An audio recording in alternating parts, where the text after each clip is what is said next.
Mesdames, Mesdemoiselles et Messieurs, bienvenue dans ce nouveau bulletin d'information. Au titre de l'actualité aujourd'hui, l'Algérie et le Zimbabwe œuvrent à contribuer au règlement des conflits au sein de l'Union africaine. Algérie, insertion de nouveaux manuels scolaires à partir de la rentrée 2016-2017. Intervention militaire au Yémen conduite par l'Arabie Saoudite. Soutien de l'Union européenne aux efforts du secrétaire général de l'ONU en vue de parvenir à une solution politique au conflit sahraoui. Nous débutons ce journal avec de l'éducation. La ministre du secteur Nouria Benrabrit a annoncé mercredi l'insertion de nouveaux manuels scolaires permettant d'inculquer les valeurs de la société algérienne, et ce, à partir de la rentrée scolaire 2016-2017. Lors de l'émission Hiwar Saa de la télévision algérienne, la ministre de l'Éducation nationale a indiqué que son département comptait introduire à partir de la rentrée scolaire 2016-2017 de nouveaux manuels s'appuyant sur les valeurs de la société algérienne. Ces ouvrages, conçus en langue arabe et française et en tamazight, auront pour contenu des textes littéraires tirés de la production littéraire d'écrivains et auteurs algériens. La formation des enseignants, la disponibilité des moyens pédagogiques et technologiques, la stabilité du secteur et la mobilisation de toute la communauté éducative est nécessaire pour opérer un changement de qualité. Concernant la question de la préparation des élèves aux filières universitaires scientifiques assurées en langue française, elle est toujours d'actualité, mais son application est limitée, a regretté Madame Benrabrit. Pour nous, c'est une modalité de préparation des élèves à affronter non seulement la société de demain, mais également pour pouvoir être présent dans l'université algérienne et les autres universités, a-t-elle expliqué. La mise en œuvre de ce dispositif pose problème dans plusieurs wilayas, notamment dans celles où la langue française en tant que matière posait déjà problème. S'agissant du problème du manque d'enseignants en langue française et anglaise dans certaines wilayas, notamment dans le sud du pays, Madame Benrabrit a souligné que cette question a été réglée dans toutes les écoles du pays qui ont été pourvues de tous les besoins en termes d'enseignants du français. L'amélioration de la qualité du service dû aux citoyens est la finalité première des formations initiées par le ministère de l'Intérieur et des collectivités locales à l'intention des fonctionnaires et des élus, a indiqué jeudi le directeur général des ressources humaines au sein de ce département, Abdelhalim Marabti. Une rencontre de formation des présidents des assemblées populaires de wilaya du pays avait été ouverte lundi dernier par le secrétaire général du ministère de l'Intérieur et des collectivités locales, Ahmed Adli. Elle a permis aux participants de débattre de différents thèmes se rapportant, entre autres, à l'organisation de la wilaya, aux finances locales, la gestion des risques et des crises, ainsi qu'à la vision prospective territoriale, la stratégie nationale de prospection de l'environnement et la politique d'aménagement du territoire. Intervenant en clôture de cette rencontre, le directeur général des ressources humaines de ce ministère a fait part en substance des efforts consentis au quotidien pour élever le niveau de compétence des fonctionnaires et des élus locaux afin qu'ils puissent mieux répondre aux attentes des citoyens et s'adapter aux mutations profondes que connaît l'Algérie. Le wali de Sétif, Mohamed Bouderbeli, intervenant à son tour lors de la cérémonie de clôture, a souligné la qualité des conférences animées au cours de ce cycle de formation avant d'évoquer la nécessaire complémentarité entre l'exécutif et les élus à l'effet de consolider le développement local tout en encourageant la démocratie participative. Sécurité routière. 11 personnes sont mortes et 17 autres ont été blessées dans 16 accidents de la circulation routière survenus à travers le territoire national durant la journée de mercredi, selon un bilan rendu public jeudi par le commandement de la gendarmerie nationale. Le bilan le plus lourd a été enregistré sur la route nationale numéro 6, reliant El Bayada Saïda au niveau de la commune d'El Khaytar, où 6 personnes ont trouvé la mort suite à une collision entre un véhicule léger et un camion. Une enquête a été ouverte par les gendarmes de la brigade territoriale d'El Khaytar pour déterminer les causes exactes de cet accident, souligne le commandement de la gendarmerie nationale. L'Algérie et le Zimbabwe œuvrent à contribuer au règlement des conflits dans différentes régions d'Afrique à travers la mise en place de programmes au sein de l'Union africaine, a indiqué mercredi à Alger le président de la République du Zimbabwe, Robert Mugabe, qui est également président en exercice de l'Union africaine.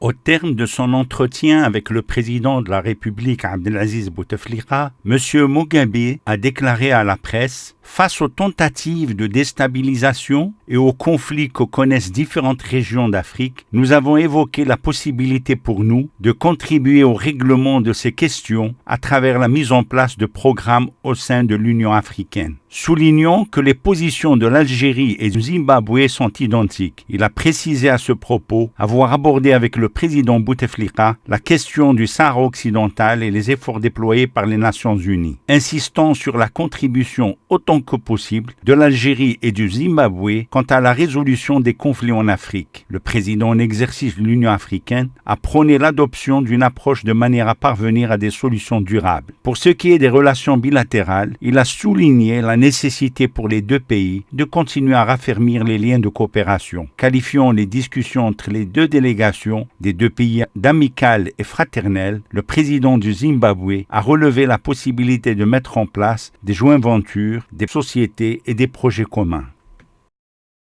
Sur le plan international, au Yémen, une intervention militaire conduite par l'Arabie Saoudite impliquant une dizaine de pays arabes a été lancée ce jeudi pour venir en aide au président Abdelrabboum Mansour Hadi, incapable de faire face à l'avancée des Houthis qui contrôlent plusieurs villes du pays, dont la capitale. Une intervention militaire baptisée « Tempête décisive » conduite par l'Arabie Saoudite a été déclenchée jeudi au Yémen pour venir en aide au président Hadi face aux avancées des Houthis qui ont pris le contrôle de plusieurs grandes villes. La démarche de l'Arabie Saoudite fait suite à plusieurs appels à l'aide émanant du camp du président Hadi. L'Arabie Saoudite a mobilisé 150 000 militaires et 10 avions de combat, alors que les Émirats arabes unis ont engagé 30 avions de combat, Bahreïn et le Koweït 15 appareils chacun et le Qatar 10 appareils, a indiqué la chaîne de télévision Al Arabiya. Cette opération militaire mobilise d'autres pays arabes comme l'Égypte, la Jordanie, le Soudan et le Pakistan qui ont confirmé leur participation. L'opération militaire vise à défendre le gouvernement légitime du Yémen et à empêcher le mouvement radical Houthi de prendre le contrôle du pays, a expliqué l'ambassadeur saoudien aux États-Unis, Abdel Joubair. Les États-Unis ont annoncé fournir un soutien en logistique et en renseignement à cette coalition. Aucune implication de pays européens n'a été annoncée. Le secrétaire général de la Ligue arabe, Nabil Arabi, a exprimé jeudi le soutien total de l'organisation à l'intervention militaire. C'est une opération contre des cibles appartenant aux Houthis qui ont mené un coup d'État, a jugé M. Al-Arabi durant une réunion des chefs de la diplomatie arabe préparant le sommet annuel de la Ligue. L'Iran a dénoncé cette intervention, la qualifiant de démarche dangereuse, violant les responsabilités internationales et la souveraineté nationale. L'Algérie suit avec une très grande préoccupation et une profonde inquiétude les récents développements et évolutions graves au Yémen et appelle une fois de plus toutes les parties yéménites à faire prévaloir la sagesse et le dialogue, a indiqué jeudi le ministre des Affaires étrangères Ramtan Al-Amamra. Selon la télévision d'État saoudienne, le président Hadi a quitté le Yémen et est arrivé à Riyad sous protection de l'Arabie Saoudite. Il devrait se rendre samedi au sommet de la Ligue arabe en Égypte. Côté diplomatie, les travaux de la réunion des ministres arabes des Affaires étrangères ont débuté jeudi à Sharm el-Sheikh en préparation de la 26e session ordinaire du sommet arabe prévue les 28 et 29 mars courants en Égypte. Le ministre des Affaires étrangères Ramtan Lamamra prend part à cette réunion qui se tient sous la présidence de Sameh Choukri, chef de la diplomatie égyptienne. Les travaux qui se dérouleront à huis clos seront consacrés à la mise à jour du projet d'ordre du jour du sommet arabe et des projets de décision relatifs aux différents dossiers inscrits, dont notamment les derniers développements de la question palestinienne, la situation au Yémen, en Libye et en Syrie, et enfin la relance des mécanismes de renforcement de la sécurité dans le monde arabe et la lutte contre le terrorisme. La réunion sera marquée aussi par l'adoption de ces projets en vue de les soumettre aux dirigeants arabes lors de la conférence au sommet qui aura lieu samedi. D'autre part, l'envoyé spécial des Nations Unies pour la Syrie interviendra lors du débat sur la situation dans ce pays, selon une source responsable de l'organisation panarabe. Comme nous le rappelions dans les titres de ce journal, la chef de la diplomatie de l'Union européenne, Federica Mogherini, a confirmé mercredi à Strasbourg le soutien de l'Union européenne aux efforts du secrétaire général de l'ONU en vue de parvenir à une solution politique juste et durable permettant l'autodétermination du peuple sahraoui.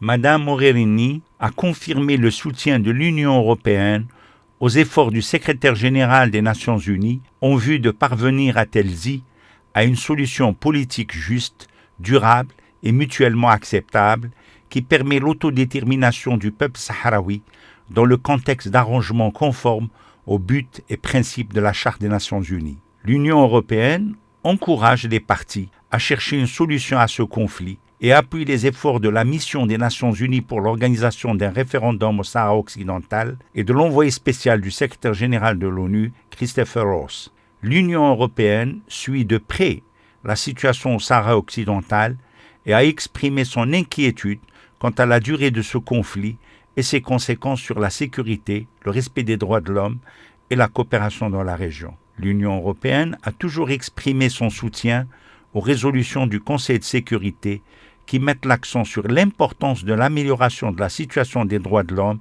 au Sahara occidental. La Tunisie a estimé jeudi avoir démantelé l'essentiel de la cellule terroriste responsable de l'attaque contre le musée du Bardo, même si au moins 4 suspects sont toujours en fuite. 23 personnes, dont une femme, qui constituaient une cellule terroriste ont été arrêtées, a dit le ministre de l'Intérieur, Najm Gharsali, lors d'une conférence de presse faisant état du démantèlement de 80% de cette cellule impliquée dans l'attaque du musée. Toutes les personnes arrêtées sont des Tunisiens et le chef de ce groupe a été arrêté et identifié comme Mohamed Amin Gabli. Ils doivent être présentés jeudi à la justice. Le ministère de l'Intérieur a remis en cause la revendication de Daesh, estimant que ses rivaux d'Al-Qaïda au Maghreb islamique ont en réalité commis l'attaque. La présidence tunisienne a décidé d'organiser une marche internationale contre le terrorisme à Tunis dimanche. Le chef de l'État français, François Hollande, a annoncé sa venue. Il s'agira d'envoyer un message à l'étranger selon lequel la Tunisie continue sa lutte contre le terrorisme, mais persiste aussi dans son attachement aux réformes politiques qu'elle a faites, a déclaré le président tunisien Kais Saied. Concernant le crash de l'Airbus A320 qui s'est écrasé mardi dans les Alpes françaises avec 150 personnes à bord, le responsable de cette tragédie est le copilote allemand Andreas Lubitz, 28 ans, qui s'est enfermé dans le cockpit en l'absence du commandant de bord et a délibérément provoqué le crash de l'appareil, a déclaré jeudi le procureur de Marseille, qui a exclu une action terroriste. Selon les enregistrements de la boîte noire qui a révélé aux enquêteurs les 30 dernières minutes du vol, seul le copilote était présent dans le cockpit au moment du crash. Le commandant de bord était coincé à l'extérieur. Après 20 minutes d'un pilotage normal, le commandant de bord quitte le cockpit. Le copilote s'enferme dans la cabine et déclenche peut-être en pleine conscience la descente de l'avion pendant une dizaine de minutes. Le commandant de bord a tenté de rentrer de nouveau dans le cockpit, en vain. On entend plusieurs appels du commandant de bord demandant l'accès à la cabine de pilotage, note le procureur de la République à Marseille, Brice Robin. Laisse également croire qu'il aurait tenté de défoncer la porte. En aucun cas le copilote ne lance d'appel d'urgence ou de détresse, pourtant on entend sa respiration dans les enregistrements. Le comportement du copilote peut s'analyser comme une volonté de détruire cet avion, a indiqué le procureur. On en arrive maintenant à la fin de ce journal. Merci de nous avoir suivis dans cette nouvelle édition et à bientôt sur Numedia News.